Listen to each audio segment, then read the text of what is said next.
आज प्रभु श्री रामचंद्र जी लक्ष्मण और माता जानकी के साथ चित्रकूट में पर्णकुटी बनाकर कुछ समय के लिए विश्राम के लिए वहां रुके हुए हैं।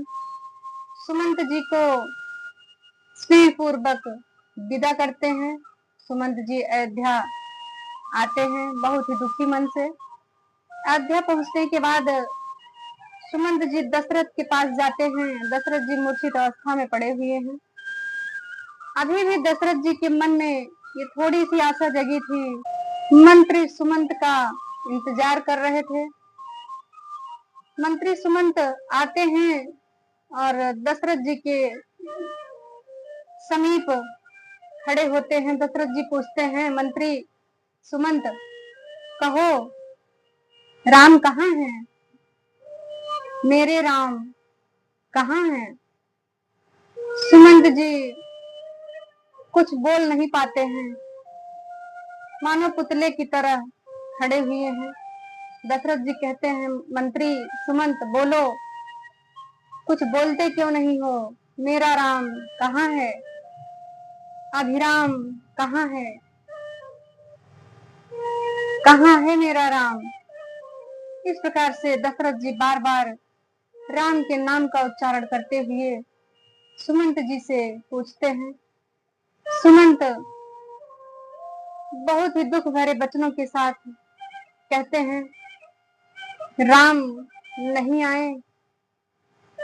वो चित्रकूट में कुछ समय के लिए विश्राम पे हैं, उसके बाद आगे की यात्रा करेंगे।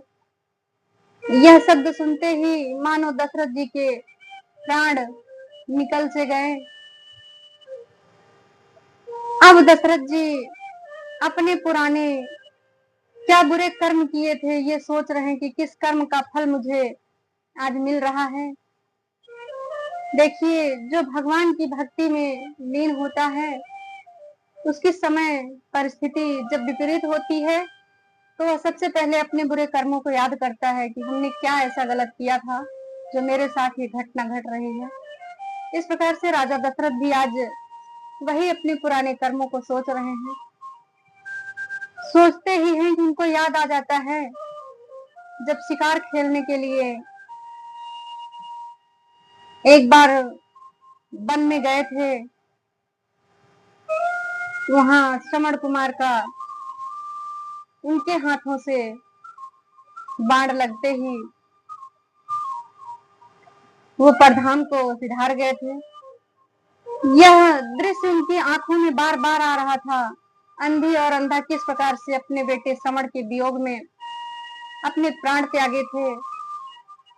पर दशरथ जी को ये बात अपने मन से किसी को से कह देने पर थोड़ा मन हल्का हो जाए, यही सोचते हैं। इतने में माता कौशल्या श्री दशरथ जी के पास आती हैं।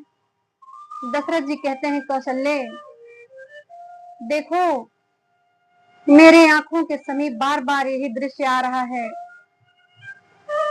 यह एक सत्य घटना है, आज मैं तुम्हें बताता हूँ, तुम सुनो। उसी कर्म का फल है जो हम आज भोग रहे हैं, देख रहे हैं। इस प्रकार से माता कौशल्या जी से सारी कथा बताते हैं दशरथ जी, कैसे किस प्रकार से श्रवण जी का वध हुआ था। दशरथ जी कहते हैं, कौशल्य ये उन्हीं श्रवण कुमार के माता पिता का श्राप है जो मैं आज अपने पुत्र के वियोग में तड़प रहा हूँ।